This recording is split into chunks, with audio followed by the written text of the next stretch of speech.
Hi, I'm Dr. Angela Carswell, author of The Top Shelf Wife and sponsor of the Top Shelf Wives Table here on YouTube. Today we're going to be talking about how to begin interactions with men. We already took time to discuss what to do when you're waiting and how to begin to shift into a marriage mindset. So this is our third installment. I hope if you've liked our content that you have subscribed and shared with some of your friends. We hope to get the conversation going. So today we're talking about how to begin interactions with men. And we're going to go over four ways that you can be mindful as you begin to, after your self discovery, after your self awareness, you've built confidence, how to get on out there in a meaningful way that doesn't seem pushy or over the top. So let's get into it. First, you want to be intentional about loving and nurturing your own spirit. Yes, it starts with me. As I enjoy words of encouragement and assurance with myself, um, I know that it's going to build the confidence to move out there and move forward. For example, I am beautiful. I am a nurturer. I am a wonderful wife. Yes. I am a soft landing space for like spirits. These words don't just sound good, they nurture my soul and they reaffirm who I am, what I want to be, what I'm moving towards in my day-to-day activities. They also allow me to set protective boundaries because I am all those wonderful things. Along with that, that mothering, nurturing, feminine protection needs to kick in because I do want to protect those things that I believe about myself. When I see that reciprocity from someone else isn't there, I'm able to move away. That's a key. I'm able to lovingly, of myself, move away from spaces where reciprocity, where I cannot verify that they are good for me. Um, those spaces aren't good for me, and I'm able to move away quickly when that attention, when that presence and reciprocity isn't there. Secondly, I want to begin to go into public spaces confident. And public spaces, anywhere you can meet anybody. Okay. But just be aware to be safe. Places where non alcohol spaces. A restaurant is good, but you don't want to rely solely on like bars and clubs and those types of spaces. So just be aware of the alcohol intake in that space and in the people that you're dealing with. Also, make sure that the space has an easy vibe to it. The person, the people have an easy vibe to them. And always be observant of your spaces around, who you've come with, the people who are around you, the environment. Okay. Safety is important as we are naturally nurturing and supportive. And though we want to grow that within ourselves, um, make sure that as you're beginning to interact with men, one easy, quick thing to do is to give a compliment. It merely says, I see you. And just like we like them, what do we lose by giving one? Right? So a compliment says, I see you. And right out the gate, it establishes me as a presence and one who is appreciative. That small gesture is a natural and easy, free way to be caring for someone else and their well being. Smile to show your open heartedness, that you're living in acceptance and confidence of others. Okay. A smile just doesn't say about me, it also says a lot about you, that I appreciate you, that I am here with you. that I acknowledge you. Okay. So we have two things already. Intentionally loving and nurturing my own spirit and allowing that to overflow is number one. Number two is make sure that you choose safe spaces to begin to explore your giving. Number three is it's okay to start the dance of reciprocity in feminine softness.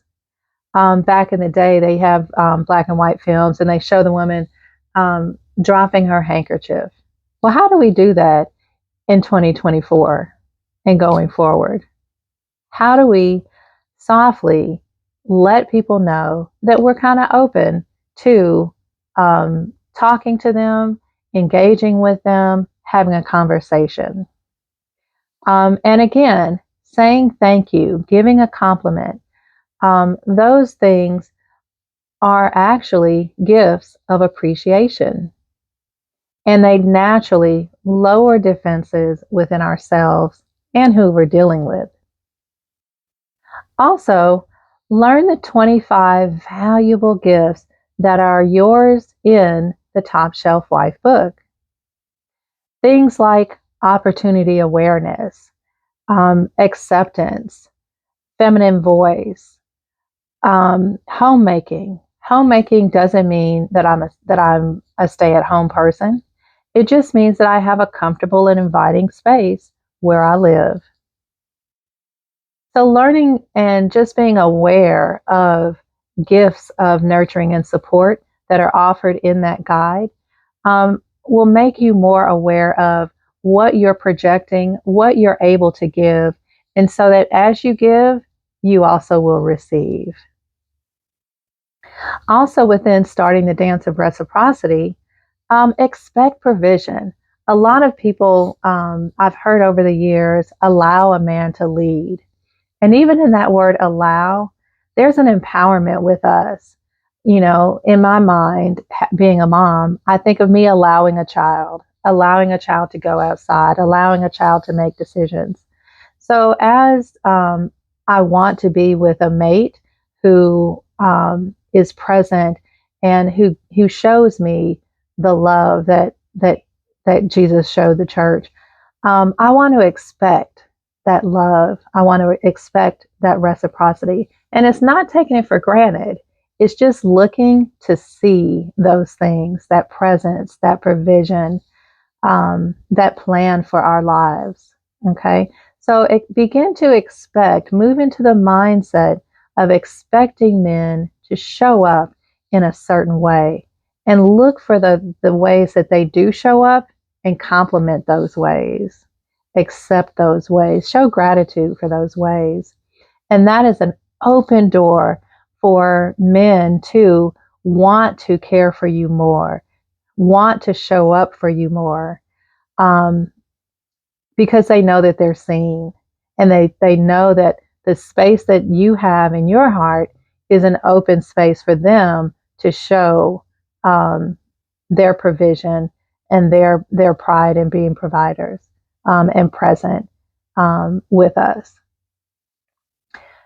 So we have intentionality, loving ourselves, safely showing up in spaces that will accommodate our lightness. And thirdly, it's begin the dance of reciprocity.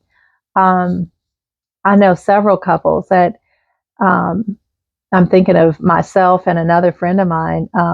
He always shows his wife on what is it, Woman Crush Wednesdays. He always shows his wife in such a loving way.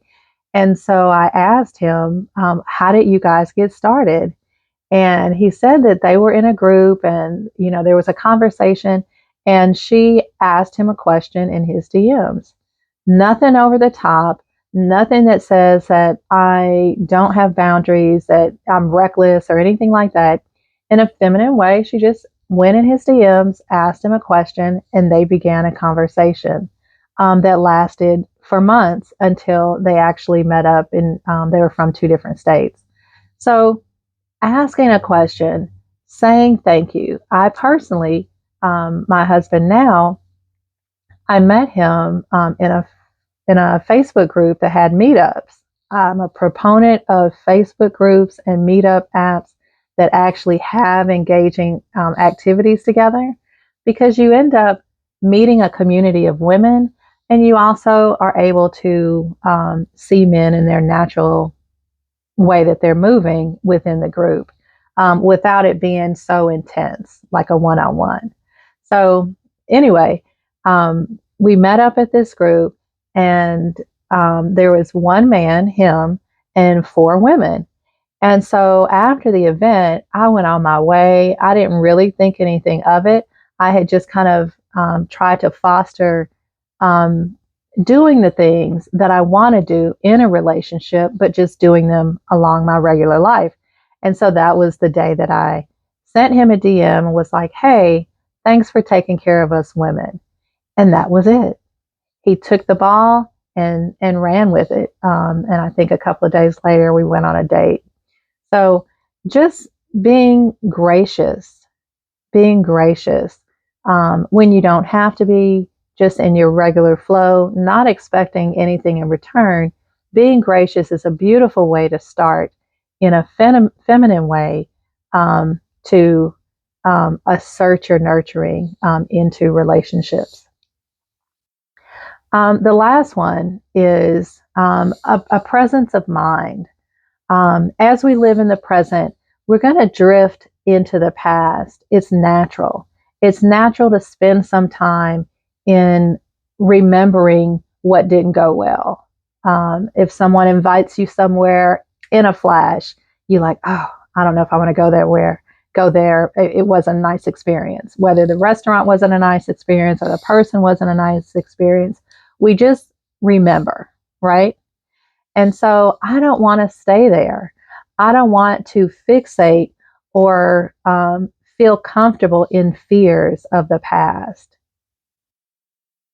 What I want to do instead is I want to let go of not what I learned, but let go of the feeling of that experience.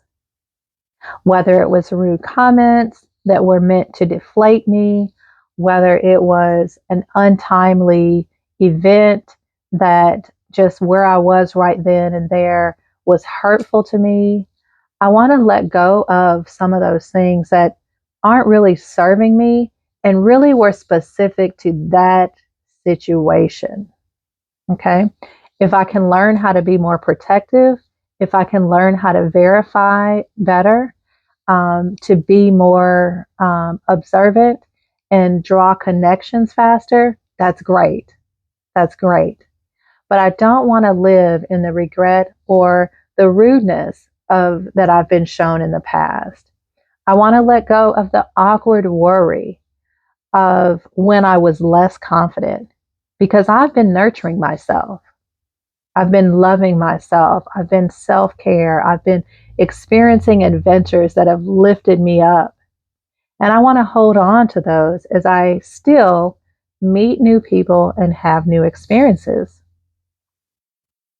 So that awkward worry, let it go. Let it go. I'm in a new place. Who I am now is new to me, and it's new for everyone. And I want to let that light shine. So if you have blockages in letting go of things that have happened in the past, and I never want to belittle or um, tread lightly on people's past experiences, because they're important. They're important for the strength and resilience that we have. But I also want to temper that with also moving forward. So if you have a difficult time, there's thousands of books. I recommend The Top Shelf Wife. I also recommend, if you need something more intense, more focused on a particular event that you're having difficulty with, seek counseling towards that event, or read books about that. Van der Kolk made a book called The Body Keeps the Score. It's a good book about how traumas affect our lives, and it also gives us some insights on how to mitigate those ourselves. I'm very keen on empowering ourselves to work through them, although I also understand that we can't always work through everything by ourselves. Sometimes we need help. And so if you need help, seek out the help so that you can move forward with yourself and in loving relationships of community. Now, how I suggest that you maybe find out or investigate the future that you do want, because we don't want to live in the past. We want to live in our future. We want to usher in that future of connectedness. So, what I suggest is that you meditate on the future that you want. I, for example, do this as I go to sleep, or maybe a few minutes as I wake up. For example, have you imagined what your mornings would be like on a Saturday morning with your love? Imagine that. Imagine the sights, the sounds, what you might say, what you might hear, what you might feel, the safety of it, the laughter of it, the routine of it, because relationships long term, they're not always go, go, go. There's a downtime. And am I comfortable with that downtime, not always being on top of things, not always being on the go? So, what I suggest us to do is to imagine the life that we want. And if I'm honest, a lot of times we don't use our creativity for that imagination to really blossom. Take time to do that. It's very encouraging, it's very energizing to focus on that future. And it will also bring you clarity on the things that you have as gifts to give, because they'll come to your mind in imagination. It'll also give you clarity on the type of actions that you want to receive, so that in real life, as they come, you can recognize them in real time because you've seen them. You've seen your response, you've seen your joy, and you've seen the care. Even if it's not in real life yet, you'll see it and you can manifest it. So spend a few moments to maybe imagine a Saturday morning. And if I want to model it real quick, oh, I wake up in the morning, but I woke up to a movement in the bed. As I crack my eyes open, the room is bright and airy, and there's a sense of disheveled sheets. I have the weight of his arm on my arm, and I smile to myself as I breathe casually, calmly, in safety. Quickly, I hear, "Hun, do you want coffee?" And a kiss on the cheek. I think it's a tea day, is what I say. And I giggle. Soon after, he leaves to go make coffee. And I hear the teapot being put on the stove. He returns quickly. We've got a few minutes to chat about our plans in the afternoon to meet a friend of ours for lunch. So we talk about our friend and the things that we know that he's going through. The tea is ready, and so we both get up and have some tea together. And I get out the cups, he gets out the tea.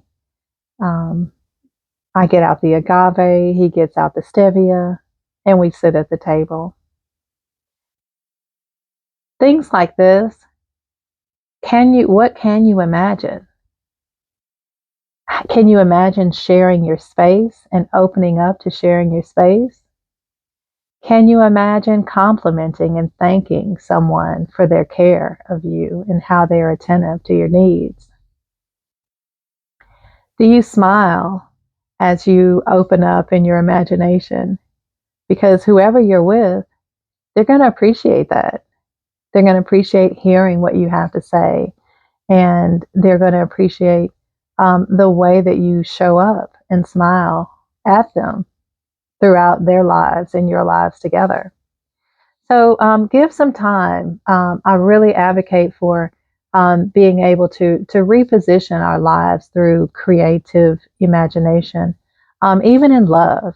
A lot of us, myself included, have been in a time where we were closed minded. We weren't very open to accepting the love of another or even the love of self through regrets or through difficult times, just life, you know, kids, work, all the things that we have on our shoulders.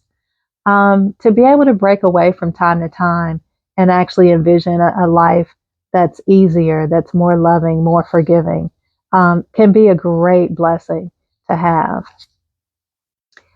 It may also show you ways that you might want to move towards improvement. If you can't imagine someone caring for you, if you can't imagine you setting the table for dinner, going to the grocery store, things like that.